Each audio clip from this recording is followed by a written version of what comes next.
Doing what you love seems easy, but as soon as you start going in depth about it, it starts getting harder. I'll take some snapshots of my own life as an example, right? I had basically jobs that mostly were made to be alone. For example, I started programming, and the way you do it is on your own on your PC. It doesn't matter if you're in an office or somewhere else, but you're alone, like you work on your own thing. Sure, it may be a team project, but still, you work on a single snapshot alone. Content creation, you sit alone in your room and talk to a camera. And to be fair, carrying this excitement alone on something you like is not easy at all. I'll be honest, like, I didn't really realize how bad and depressing it became until I started going to therapy and talked about some of the biggest burnouts I've ever had in that regard. Because when you start doing something that you like, you push it, and like, I don't know you specifically watching this video, but I've got a really, really huge discipline, right? So forcing myself doing what I need to do, or even better, what I like to do, is something that comes pretty easily at first. I still remember editing videos for like 12 hours straight as a video editor, that's another job that I had, and sometimes even going till 6 a.m. in the morning, right? And all of this alone on my PC in my bedroom because I was a freelance. It didn't seem at first because I was enjoying doing it, but later on with time, and this goes basically with all the other jobs I've had, you start making that job not creative anymore. You stop liking it because you start doing it so much that you start making it like a mechanical thing, right? For example, editing. I'll give you this real example of mine. At first, editing, I literally did what I liked because I loved editing so much, which I cannot say I still do today, but like I used to love it a lot. And I used to be creative and try new stuff every time. After a certain point, doing it as a job, I had so few time and so many videos to edit at the same time that I had to make it as a mechanical thing, like a process, right? First, you cut all the boring parts. Then you put something to understand what is happening where easily. Then you start working on the intro. Then you start putting the music. Then you start putting the effects. Then you start doing the actual good and final cuts. Like, it was a process, step by step, based on what video I had to make. And I can tell you, this thing will make you start hating even what you like the most. And the problem with that is that when you start doing something that you hate, especially if it takes a long time of your life, not even day, you start hating it on it first, then it starts sending you some sadness, and then you will probably start feeling trapped in it because you need to do it, but you don't like doing it anymore.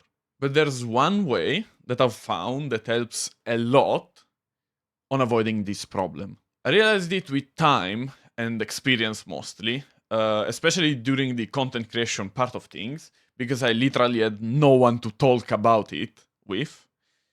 And it is finding people that love doing what you do.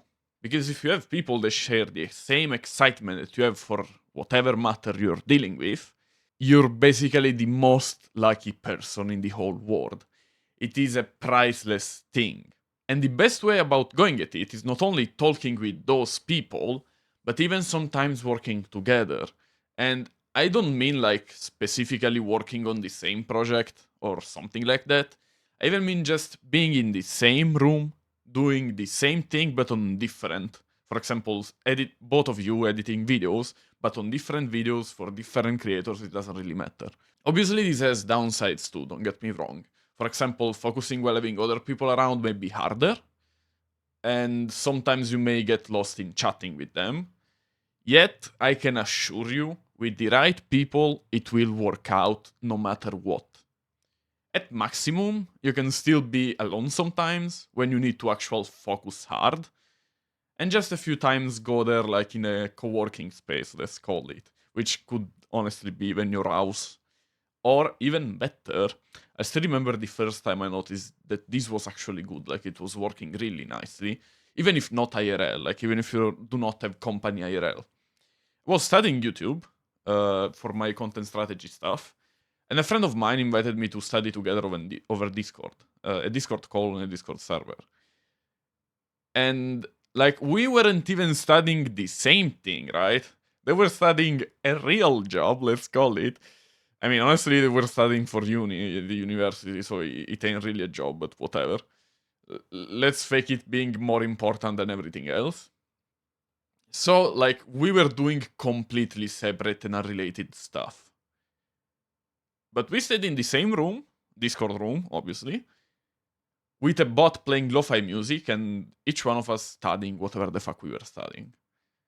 Microphones muted, we didn't talk at all, just sent some few messages once in a while. And somehow, I don't fucking know how, I still to this day have no fucking clue, it boosted my productivity so freaking much. Not only that, but it even made me feel entitled to study in the moment, because other than myself, I could finally have someone that kind of held me responsible. Obviously, if I started gaming, they would have never known. But you kinda trick yourself into that thought, right? So you have not only yourself that will make you responsible of keeping on doing what the fuck you need to do, but even other people indirectly. And you know, I've gotta say, honestly, that was amazing by itself. Like that sudden realization. But being in the same room as someone that shares what you're doing, IRL, and being able to get some time off, as you should, sharing the excitement about what you're doing and receiving it back from the other person on what they're doing. For example, I don't know, you show them this really extremely cool intro that you did for a video, and they show you the extremely nice animation in After Effects that they did, is something that goes really a long, long way on making you all do what you like and keep the excitement. That's why a lot of people, indirectly, tell others to find people that share the same passions that you do, because only in that way you will really be stimulated to do more and learn and grow and have fun with what you're doing. Because if you do it just for yourself, the fun one day will just vanish. Poof. Gone away. This way instead, not only you will be happier doing what you do, because you can share it with somebody, but even learn some stuff from their perspective. Maybe things that you would never do. Maybe things that do not work in what you do, but you will still learn them, and I can assure you, in time, you will be grateful of this. So just find people that like doing what you like. It is easier than you think. Sure, IRL, maybe not. It depends where you live, honestly. Like in a big city, in a university city, like it is easier because there's much more stuff to do. But if you're like in a small place with fucking only 70 years old people and you have some, let's say, newer interests, you can still find people on Discord servers and such. Like nowadays, it is so freaking easy. So do it. I can assure you, you will not regret it. And sure, sometimes you may have bad experiences with those people, but you're always entitled to choose who you spend time with and who you talk with. Nobody is forcing you. You do not need to feel forced, and you can be extremely blunt about it. Not in a way that hurts the other person, but at least make them know. But please start finding someone to share your excitement with.